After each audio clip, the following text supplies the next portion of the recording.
Your daily dose of sports talk is here. Highlights, interviews, and analysis. From the entertainment capital of the world, SportsWrap with Jason Page starts now.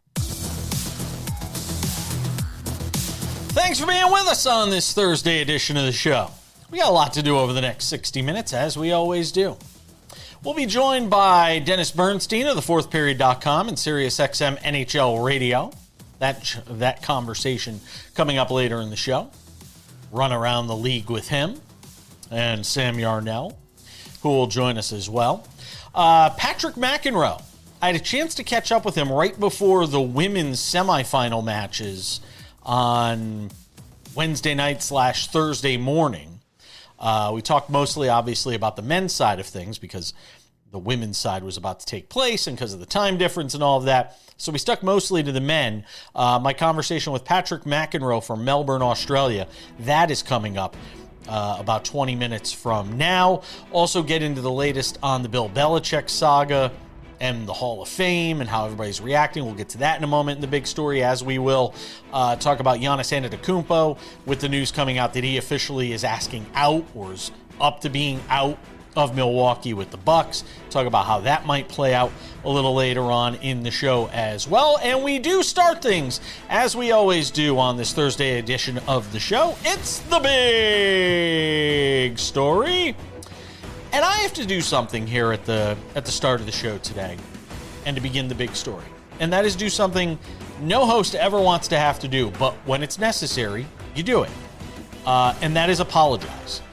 I owe an apology to Bill Polian, the longtime NFL executive with the Bills, with the Colts. I owe him an apology because I came out here on the show yesterday. And like many people in the media, and I'm not blaming it as being part of the herd or anything like that, there was a narrative out there that Bill Polian was the reason that Bill Belichick didn't get into the Hall of Fame.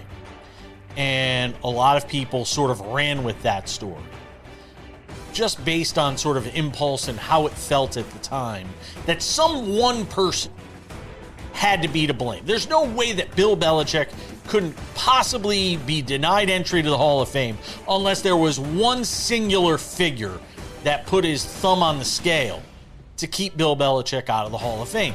And that person, no more powerful than Bill Polian, couldn't be anybody else. Well, the Hall of Fame came out yesterday and confirmed, because there was so much talk about this, they did something they never do. And that is they confirmed that Bill Polian did vote for Bill Belichick to make the Hall of Fame, which is something Bill Polian went on the record on SiriusXM NFL Radio yesterday and said, and now it's out there. And you have the Hall of Fame, which is, circling the wagons to try and figure out how to deal with the fallout from the fact that the second winningest coach in the history of the NFL is not going to be in the Hall of Fame on the first ballot. A guy with 6 Super Bowl rings as a head coach and 2 as an assistant is not going to be in the Hall of Fame on the first ballot. They're trying to figure out how to do cleanup on aisle Hall of Fame. And part of that was talking about the deliberations, which is something they don't do, saying Polian did not advocate for Belichick being held out of the Hall of Fame, and that he did vote. They actually confirmed his vote for Bill Belichick. So I want to make it a point to say and extend an apology to Bill Polian, because he got raked over the coals, and I was one of those people that did that, and he didn't deserve that. Big story number 1. Big story number 2, Giannis Antetokounmpo officially asking out, essentially, of Milwaukee with the Bucks. And I don't know if I could imagine a bigger fall from grace for an NBA star who just 5 years ago was celebrating this. 5 years ago. In fact, right now, less than 5 years ago. Giannis Antetokounmpo was celebrating a championship for the Milwaukee Bucks. This franchise starved for success for so many years. He helped deliver and was mostly responsible for delivering an NBA championship to that city. And my God, has there ever been a fall from grace faster for a franchise, faster for a particular player? the Greek Freak. We know all the accolades. We know all the conversation, the awards. And now all of a sudden you turn around and it's over. That's it. It was a flash.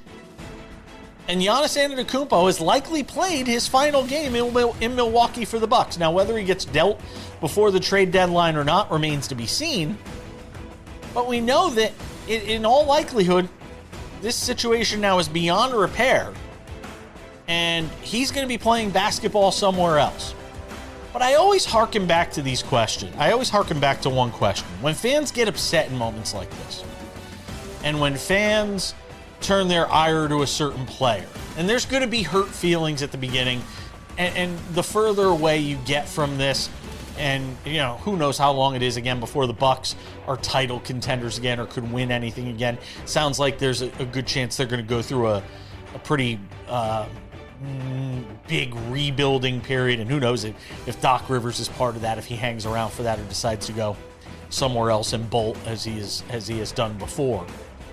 But I asked this question of Bucks fans today. If I told you that you could win that championship in 2021, and then you were going to have this nasty fallout period where it's been bumpy and the team's kind of been in the mix and contender, and you go get Damian Lillard and you start to trade off some pieces, and the guys who helped you win that title aren't really there anymore. If I told you had to go through that, and you're probably going to have another prolonged period without any real championship aspirations, but you could have that one championship in 2021, but for the next decade, you're just going to kind of meander through the NBA wilderness. If I asked a Bucks fan right now, if I could give you that title in 2021 that you had, but the next 10 to 15 years are just going to be meh, would you sign up for it? And I guarantee you, every Bucks fan would say yes. We'd absolutely deal with it. Because that right there, very few teams get the chance to experience that. The Knicks haven't experienced it in over 50 years. The Nets have never experienced it. The Orlando Magic have never experienced it. Think about all the teams that never get to experience what Giannis Antetokounmpo and those fans in that moment got to experience. Yeah, you might stink for 10 years after that and just kind of meander and get on that, treadmill of mediocrity. But you got a ring, and you got to experience that as a fan. That's something very few fan bases get to experience. That's your big story. We're coming back with more.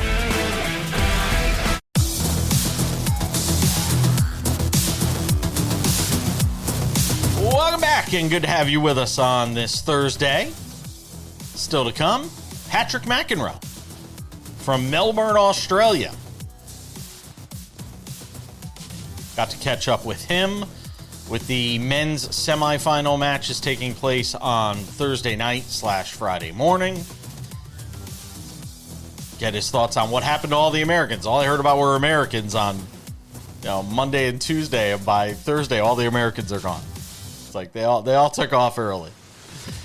Dennis Bernstein a little later on to talk some hockey as well. Sam Yarnell hangs out with us on the show, and we were waiting to see. I was curious to see how the Hall of Fame was going to react, how people around football were going to react. I, at the top of the show, gave my apology to Bill Polian because I was critical of him, as a lot of people were, when it came to what was perceived as a slight. And that, he couldn't remember who he voted for. They said he did vote for Bill Belichick. And then the Hall of Fame came out yesterday and said he voted for Bill Belichick. And we're all still trying to figure out who the 11 plus potential voters or selectors were that didn't vote for Bill Belichick. And then we start to find out at least one of them was Vahe Gregorian from the Kansas City Star. And I was reading, some of his logic behind it, which points to the numbers game, which is something I talked about yesterday on the show with Jason Cole, that it's a math problem because of the number of people you are able or eligible to vote for, in the different categories. That's what made Gregorian not vote for Bill Belichick in this cycle. So what did you make of the fact that it feels like all the norms of the Pro Football Hall of Fame were basically thrown out the window? We're revealing who voted for who. We're talking about what the deliberations were and that Bill Polian didn't try to force anybody's hand. All these things I was told are not allowed to happen, happened, and all it took was one day and a Bill Belichick not getting into the Hall of Fame for it to happen, Sam. And Sammy Arnell has never been more correct about anything than when he sat on this very show yesterday. Okay, I'm done talking in the third person now. Yeah, but thanks. It is a complete mockery. The Pro Football Hall of Fame continues to make a complete mockery of themselves. This is bad, Jason. And it went, I shouldn't say bad. This is worse, Jason. It went from bad to worse. Not good for our fine friends up in Canton, Ohio. It is like DEFCON 1 right now. All systems, all lights are going off. Every siren in the control room is blaring, as it were. Again, you go through the 5 coaches that made the Hall of Fame on the very first ballot. Tom Landry, Chuck Noll, Don Shula, Curly Lambeau, and George Halas, I believe. Now, the most recent of those, Don Shula, right, was inducted 30 years ago. We haven't had a coach make the Hall of Fame on the first ballot in 30 years. So I do understand the notion of it being a numbers game, yada, yada, yada. Yeah, that it's a very convenient excuse, whatever. The fact of the matter is, to those of us who are fans of the sport and appreciate the history, watching this all play out and how it's all playing out is just starting to feel more and more like the Hall of Fame is cooking the books to let him in. That he didn't originally get voted in because people like Bill Polian went and stampeded for him in this room where they lock all 50 of these voters in, right?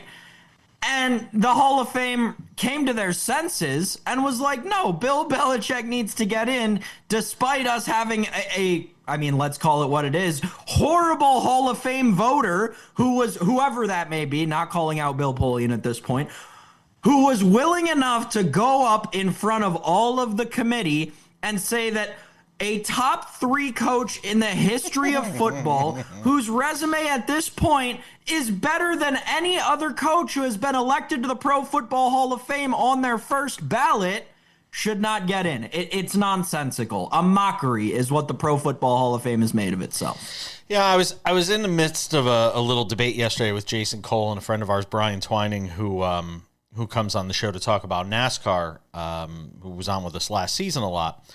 And, you know, one of the things Jason Cole said yesterday on the show is, if you have a better system, then give it to us. Because he said, any system you give me, I can poke holes in. That when you just bring in humans into a room and say, all right, that there's always going to be a problem. So whether it's the Baseball Hall of Fame, which we've talked about ad nauseum as it relates to, you know, the problems and how that is adjudicated, versus football versus, and again, we don't talk about it as much with hockey, obviously, because nobody cares. And you know, in the Hockey Hall of Fame, nobody cares. And the Basketball Hall of Fame is only slightly more caring because everybody gets in. And it's a far more engrossing and encapsulating because it involves international players, women's players, it involves everybody. These, in terms of baseball and football, seem to have the most debate.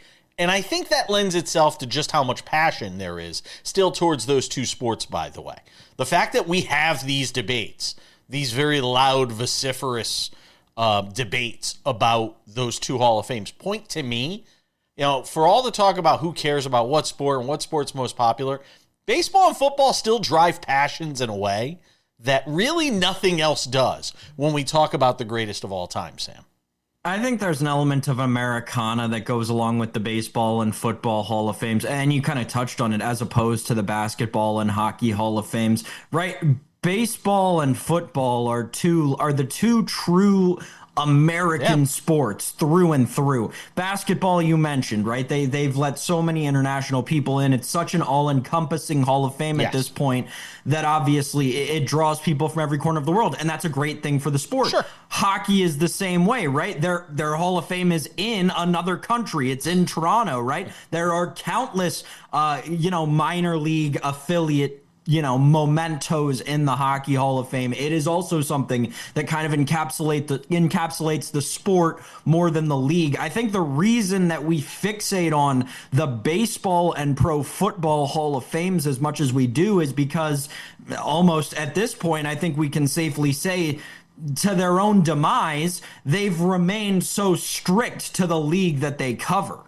Yeah, I don't disagree with any of that. And, it'll be interesting to see as, this process goes further along. And I'm also interested to see how many more people reveal that they didn't vote for Belichick, because Gregorian was the only one that I noticed that did it. I'm curious to see. And I will say the one thing, Sam, that I think cures a lot of the ails of this, and I don't know why this hasn't been adopted, is transparency.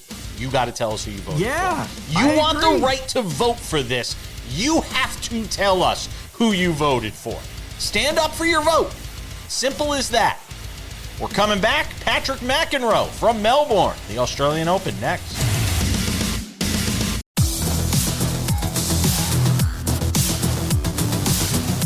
Welcome back to this Thursday edition of the show. So lucky to have Patrick McEnroe joining us from ESPN. Does a great job on the tennis at the Australian Open, giving us some time for Melbourne.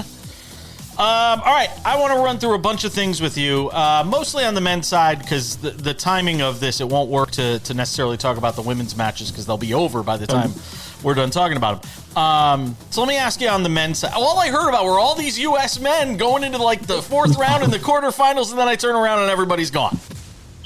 Yeah, well, Sinner and Alcaraz have quite a bit to do with that. They were hyping Alex de Minaur down here, the top-ranked Aussie. It was disappointing from Shelton to not make it a better match against Sinner. It was very straightforward and straight sets. And, Ben's working to try to get better, but I just don't think he's offensive enough, consistently enough. It's almost like he's trying to play with too much variety, Jason. And that just, that looks good. You slice the backhand, you play a little more defensive tennis. But that's just not going to work against Sinner and Alcaraz the way they're playing. They keep improving. So I was a little disappointed. I didn't think that Shelton could win the match, but I thought he'd play a much more competitive match than he did. Yeah, I felt the same way. I was really hoping this might be that time where Shelton could turn the corner, and if not win the match, at least push Sinner. And now he's lost, 8 of 9 matches? I think he's lost 8 in a row to him. And at some point, as somebody who's played this game and played this sport, that's got to start getting in your head at some point. Doesn't it just become, sort of this self-fulfilling prophecy at some point where you just think, I can't beat these guys? Well, I think that's getting in the head of everyone in the men's game. I mean, even Alex Zverev, who's a 3 seed, are going to see him tomorrow, our time here in Australia, take on Alcaraz. He has beaten him before in a major, but it's been a couple of years. And he looked that way in the final last year when I thought he had a shot against Sinner. And he even said after the post-match ceremony, I just didn't think I could win. Well, we can see that, but maybe you got to fake it a little bit. But that's sort of what's happening now, Jason, with the rest of the field. I mean, de Minaur is another guy that I mentioned. He was basically saying to his coaching team during the match, I can't play with this guy. The guy's just too good, meaning Alcaraz. So it's pretty remarkable how those two are distancing themselves from the pack. And then you got Djokovic still hanging around. And what a crazy tournament has been for him. Gets the walkover against Menchik. Then he's down 2 sets to love. And we said he gets hurt. And now he's going to go up against Sinner, and he's a massive underdog. Massive. And he should be. I said it on the show on Wednesday morning. I said he's not beating Alcaraz or Sinner. I never thought in my mind I could actually say that he can't win. With what I saw against Musetti, he was dead in the water before Musetti hurts his leg in that match. I don't see him beating Sinner or Alcaraz. I'm sorry. Yeah, it's hard to disagree with you, Jason. I mean, you could come up with scenarios where, has a great serving day. But, I mean, the bottom line is these guys are just that good. They're that much better than everyone at the moment. Djokovic had that same kind of edge against people for, throughout most of his career. Now he's on the other side of it. What's interesting to me, though, just going into the match is just I want to see what he tries to do. I want to see what his mindset is coming out. I don't think he can win the match either. But I think he's going to have to try something different. What that may be, That's what I'm interested in seeing. I think Zverev's got a better shot because of his firepower against Alcaraz. He's got the big serve. He hits the ball about as big from the baseline, not as big, but he's going to also have to kind of go out of his comfort zone, be a little more offensive, more aggressive, take some more chances if he wants to push Alcaraz. But it's looking more and more likely it's a two-man race yet again. Do you think in the case of Djokovic, I saw in the match against Musetti, he was trying to take some balls out of the air, half volleys, things like that. Do you think he employs that sort of strategy against Sinner? Well, it's going to be more difficult to do that against Sinner because Sinner hits the ball much bigger and it's harder to attack. And that way Musetti is more of a, plays to slice, loops the ball a little bit more. Even that was giving Djokovic all sorts of trouble. The fact that Sinner's going to give him more pace might actually help Djokovic because that way he can just kind of counterpunch a little more than have to create more on his own, which is what Musetti was forcing him to do. I just don't know if he can go out of his comfort zone, play aggressively enough to really threaten. Sinner's like the modern version now of when Djokovic was dominating. Djokovic is still a great mover, but he's not in the category at the moment of Alcaraz and Sinner. Those guys fly around the court. I know this is one of these questions you're going to hate, but is a big two and only a big two on the men's side a good thing for the sport? No, it's not. No, I've been saying this for the last couple of months, Jason. I don't think it's good at all. I mean, I think you need to have a couple other guys at least get into the mix. That doesn't mean they can, dominate. But when you had the big three, you had three. You had Djokovic, you had Fed, you had Rafa. And generally speaking, Rafa was the man on clay, Fed on grass until, Djokovic kind of evened him on grass. Hard court was a little more open. Djokovic certainly had the edge down here, winning it 10 times. And then he had guys like Andy Murray, who won 3 majors, Stan Wawrinka, who won 3 majors, Del Potro, Cilic, who snuck in and won a major. Right now, who else do you think could win a major right now? The answer is nobody. And I don't think that's great for men's tennis going forward. No, I don't see anybody. Can I ask you a question about the women's side? And it's about Coco Gauff, because I made a point the night after she lost her match to Rybakina, I believe she lost to. Did she lose to Rybakina or Svitolina? I can't remember. Lost to Svitolina. Svitolina. Okay, yeah. She loses that match. She goes in the back. She smashes her racket. I made it a point to say the next day, I think there's too much access here. And I know I should be the guy that wants to see everything because then I could comment on everything, and that's what we're supposed to do, the hot take business. I don't want to see everything. I think, and this isn't just a tennis problem. This is across the board in sports. These athletes need to have a safe space. They have to have somewhere they can go, Patrick, where they can smash a racket and it doesn't go viral. This is nuts. Yeah, I think this is going to make that happen. And I 100% agree with you. Australia has been pushing the envelope for years and years. They were sort of the fourth most popular slam. They've done an amazing job. The grounds are packed. There's record crowds. The facility is phenomenal. And they were the ones that started with, the cameras everywhere, in the training room, in the fitness room, in the hallways, everywhere. And Coco Gauff thought she was going somewhere, I think, that no one would see her. She said she didn't want to do, she handled it actually really well when they asked her about it in the press conference. She said, I didn't want to do that to my team. I didn't want to do it on the court. So they have quiet rooms in these different tournaments for the players, but the fact that these literally cameras are everywhere, I think is, not just in sports and in tennis, but in the world, is problematic. Patrick McEnroe, International Tennis Hall of Fame president, also does a great job over on ESPN, is his other job that he's got. Appreciate you, my friend. We did this on short notice. Get back to the States safely. We'll talk soon. You got it. Thanks, Jason. Thanks for having me.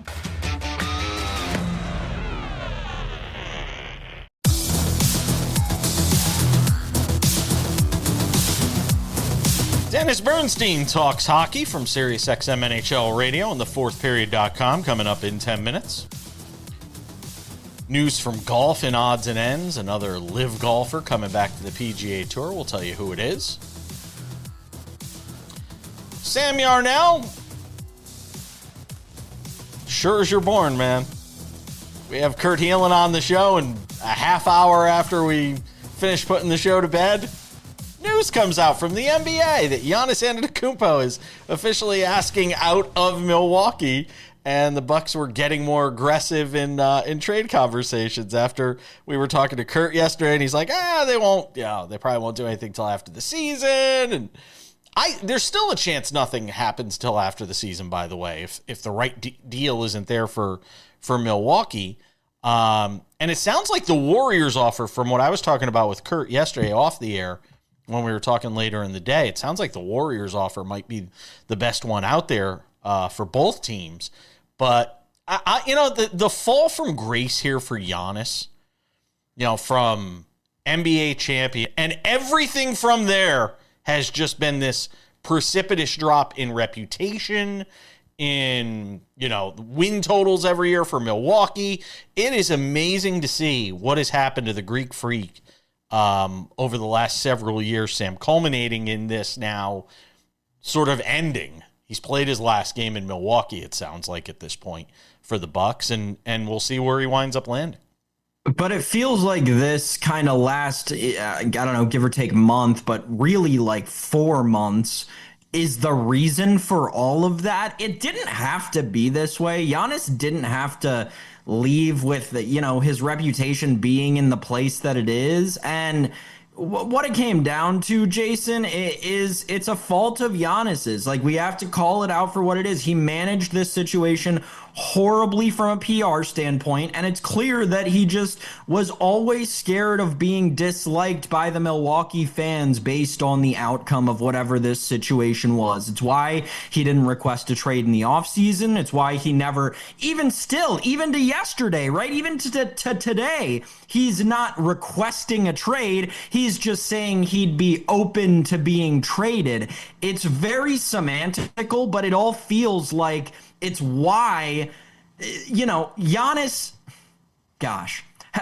I don't want to say too much, but he's done to his reputation almost as much damage in the last 4 months as good he did to it by taking that city to a championship, 4 years ago at this point? 3 years ago? Gosh. Even more. A lot more. My point is this.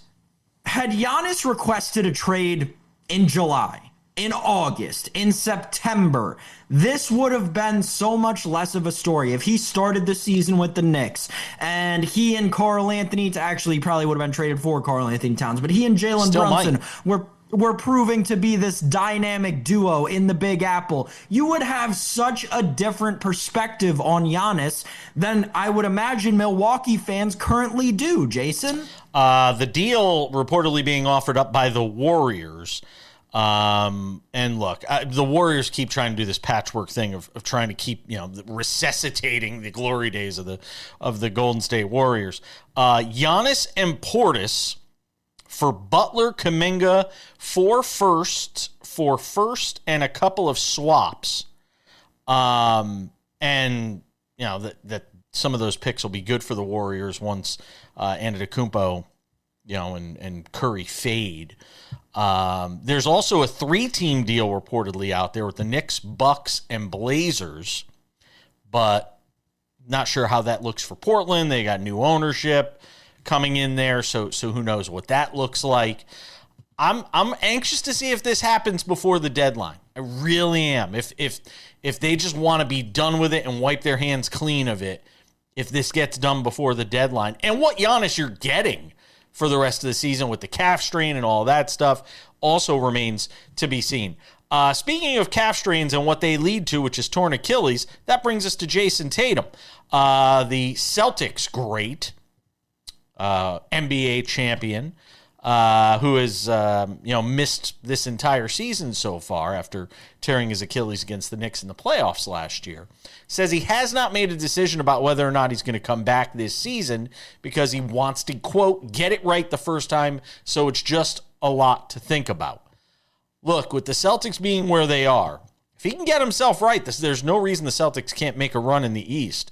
So I just wonder how long he can wait, because if you come back too late in the season, you're never going to be able to get it right in time for the playoffs.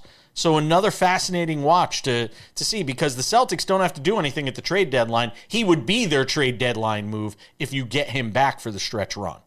Oh my gosh, man. We just talked about how Giannis's, PR handling of his entire situation has been awful. What a PR masterclass out of Jason Tatum. This is ridiculous. The guy who's addicted to attention, who's addicted to the limelight, figures out in the middle of January when his team's in third place without him, and Jaylen Brown, the guy who stole a finals MVP right out from under his feet, is averaging basically 30 a game. Jason Tatum needs to find a way to remain in the news, so he goes running to Ramona Shelburne to tell her that, oh, maybe I'm not going to come back this season, just to build it up for when he comes back in March and helps lead this team. What a joke. Am I buying this for a second? Not a shot. Jason Tatum is going to rush himself back as quickly as he can from this Achilles injury, because you just know it's eating him alive that Jaylen Brown is getting so much run right now.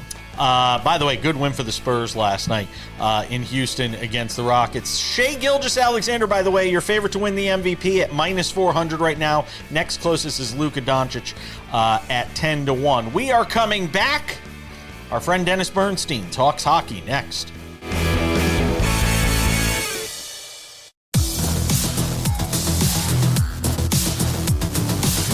Welcome back inside the SportsWrap studios in Las Vegas. I am Jason Page. It has to be. My name is right there. Our friend Dennis Bernstein, thefourthperiod.com, SiriusXM NHL Radio, hangs out with us. He's an important man. He's headed off to Tampa. He's got the red eye tonight to Tampa to go see the Lightning and the Stadium Series. All these outdoor hockey games in Florida. What could be better, right, Dennis? Yep, and I'm actually staying in town to watch the Sabres play. Uh-oh. If I told you that in October, you'd say I was day drinking. So yeah, but it's going to be a 5 days in Tampa for me, and my partner Dave Pagno at the fourth period. Sam, I know you got a Sabres related question, so we might as well just go right there. I mean, Dennis, they're one of the best teams in hockey. We talked about this. We talked about this very recently on this show, last week or the week before. The Sabres have been playing incredibly well lately, and right now a lot of analytics are showing they've got a very good chance at making the playoffs. My question to you is this: what does this team need to do between now and the trade deadline, between now and the playoffs, really, to make themselves a viable contender in the East? Well, they are a viable contender in the East. I think they're the second. Somebody asked me who the second best team in the division was, and they said, "Was it Detroit? Is it Montreal?" I go, "No, it's the Sabres." I think the Sabres are like 17-2-1 in their last 20 games. This isn't like a 4-game winning streak or good. This is like a good, since December they've been playing well. But if I'm Kekalainen, I'm not touching this team, Sam. I'm not making any moves. The move you want to make is sign Alex Tuck to a long-term contract. Because he's from Syracuse. He wanted to be there. He was bad during the bad times. You got to pay the guy. He's an important part of this team. I'm not touching the chemistry team. I don't see a need right now, the way they're playing, to add to this room. Maybe a little bit on the offensive side. But, Sam, look at the numbers. They've scored as much as Tampa Bay. They don't really need much. They need to keep playing well. Now, UPL, one of the goaltenders got hurt. It's going to be out for a week. Maybe a little bit insurance, but you got two other goaltenders. So, Sam, stay intact, ride the wave. You're playing with house money, and take your chances when you get to the postseason. And I think for the first time in almost a decade and a half, they're going to be in the playoffs. We've talked plenty about how bad the Rangers have been. We haven't talked at all about another team that resides in New York, and that's the Islanders, who have been really good this year. I was asking you before we started the segment about them being a playoff team. Devils trade Andre Palat to their division rival in the Islanders. Were you surprised by that move? No, and they probably add another piece here offensively. So I'm not surprised, because you look at the division. Look, Carolina's the class of the division. They should win the division, right? But second's up for grabs. The Penguins are in second place right now. So does Matthew Darche, the new GM, think he's got an opportunity to get to the second spot and get home ice in the playoffs for the first round? Absolutely. So they're going for it. Sorokin's been great. Don't think he's going to win the Vezina because of Vasilevsky and Wedgwood in Colorado, but he's going to be certainly a finalist, and he could win it. The problem with him is his record is as good as those other two goaltenders. This team is coming. Matthew Schaefer is a delight to watch every night. He's worth the price of admission. This team's on the come. Do I think they're a Stanley Cup contender and win 3 or 4 rounds? I don't. I think they can win a couple of rounds. I think they can at least win one round, maybe give Carolina a tussle. So I'm not surprised at their aggressiveness at this point in time. And I think they'll be a little bit more aggressive before we get to March and add another piece up front. And Dennis, this is obviously the first and what I think a lot of people expect to be multiple moves that this Jersey team is going to make as they start to sell off. Who else are you expecting to be traded out of Newark before the deadline? Well, it would have been Dougie Hamilton until their continued bad luck with injuries happened and Luke Hughes banged up his shoulder. So at some point, Dougie will be traded. I think there's a couple of challenges here, Sam. Number one is, I think I mentioned this before in the show, 13 players have some sort of no trade protection with this team. Like, how do you move these pieces? How do you move a Timo Mara with $8 million when he's got a new movement clause?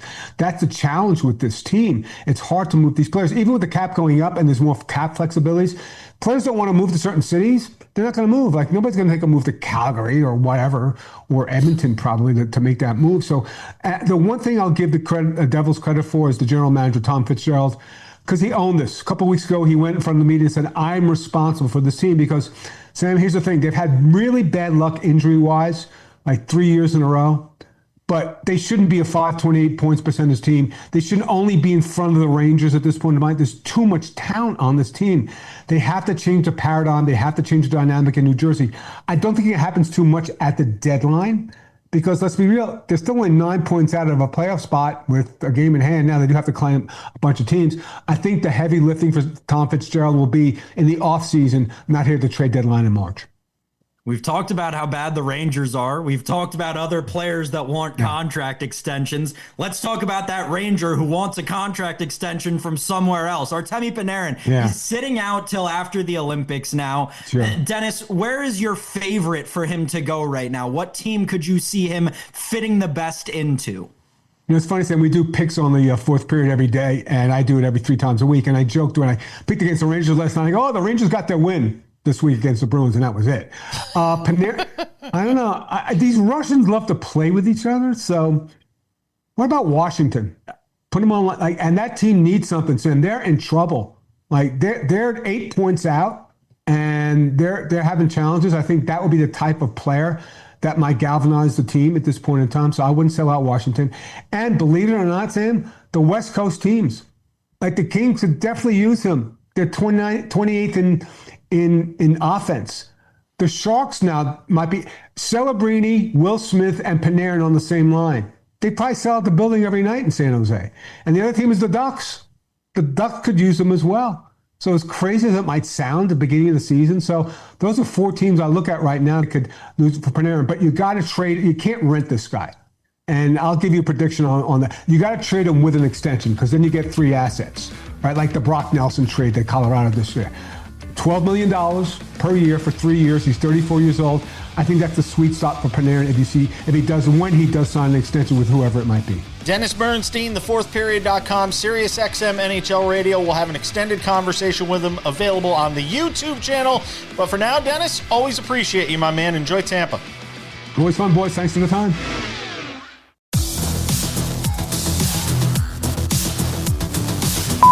Just about time to put the wraps on this baby for a Thursday. Tomorrow is Friday. That means Robert Littal is here.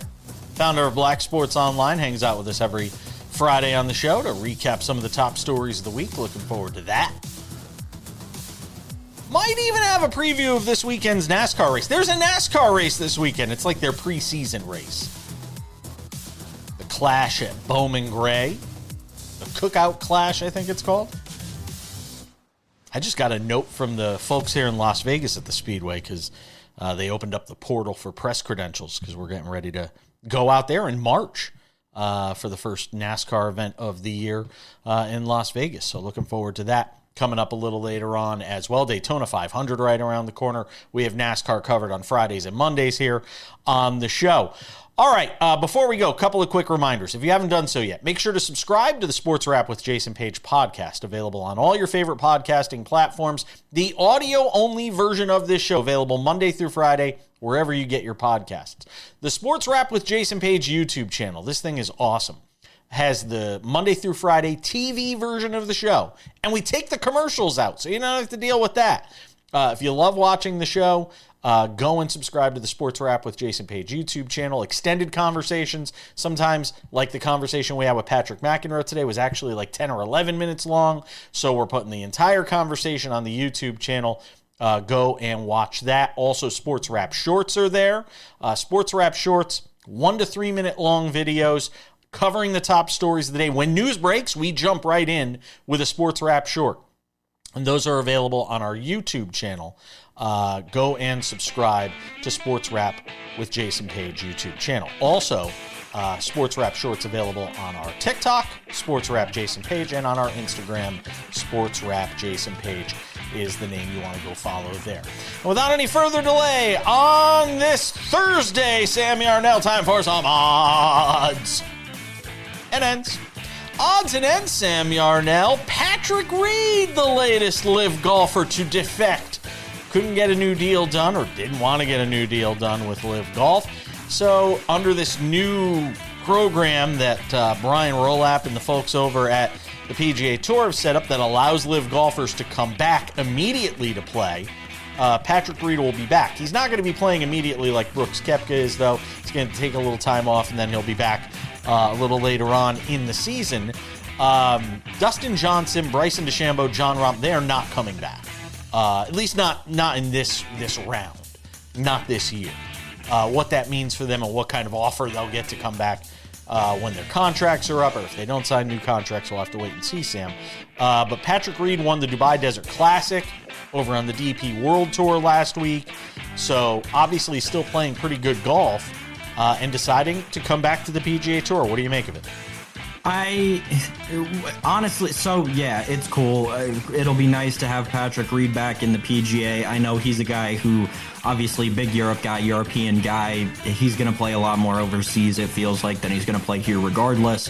Here's the thing, when is the window closed? February 2nd. I know that February 2nd. It's February 2nd, so you mentioned Rahm and Koepka. Those are the ones who. Those are the ones I'm keeping my eye on. Well, Koepka's back. No, Koepka's back. It's Rahm. I'm sorry. Rahm and DeChambeau. And Dustin Johnson. Dustin Johnson doesn't have a shot. I'm sorry. They don't want Dustin Johnson back, and rightfully so.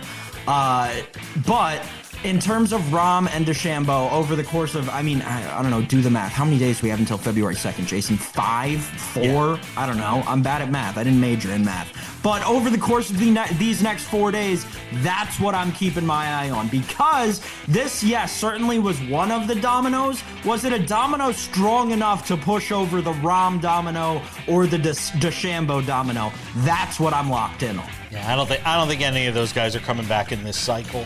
And they'll ride it out for another year. They'll ride it out for another year with Liv. They haven't guaranteed there's going to be another one of these, though. No, but are they going to say no if DeChambeau wants to come back? They're gonna carve out something because they want him back. You want me on that wall. You need me on that wall. Tennis, anybody? On the women's side last night, which we didn't obviously get into with Patrick McEnroe because we taped that conversation just before those matches went off. Sabalenka, winner in straight sets. Not a shock there.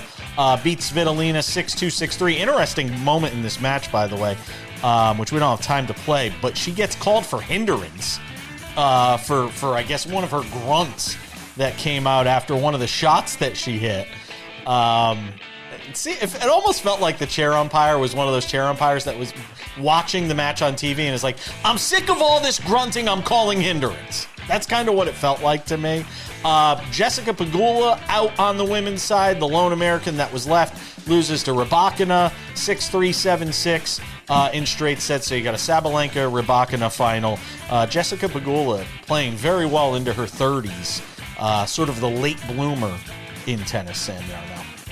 Yeah, great to see a Kazakh in the finals in Rybakina. I did think the Sabalenka thing was weird. Couple of weird moments out of chair umpires the last couple of days, Jason. Yeah. Did you also see the one with Alcaraz where he went up and said to the umpire not to punish his opponent? Weird moments with chair umpires making matches about themselves lately. Yeah. And also, kudos to Novak Djokovic in that Musetti match the other night. He actually had a ball hit his racket and it wasn't noticed, and he called it on himself, and it wound up being off him and going out, and they actually awarded a point to Musetti. Great sportsmanship Love the sportsmanship shown by Novak Djokovic in that moment. For all the things I could find wrong with the way he's handled certain things in his career, that was very cool. All right, we're out of time. We got to go. We're out of time. Thank you to Dennis Bernstein. Thank you to Patrick McEnroe. Thanks to you, Sam Yarnell. Back here on a Friday for Sports Wrap. We'll see you then.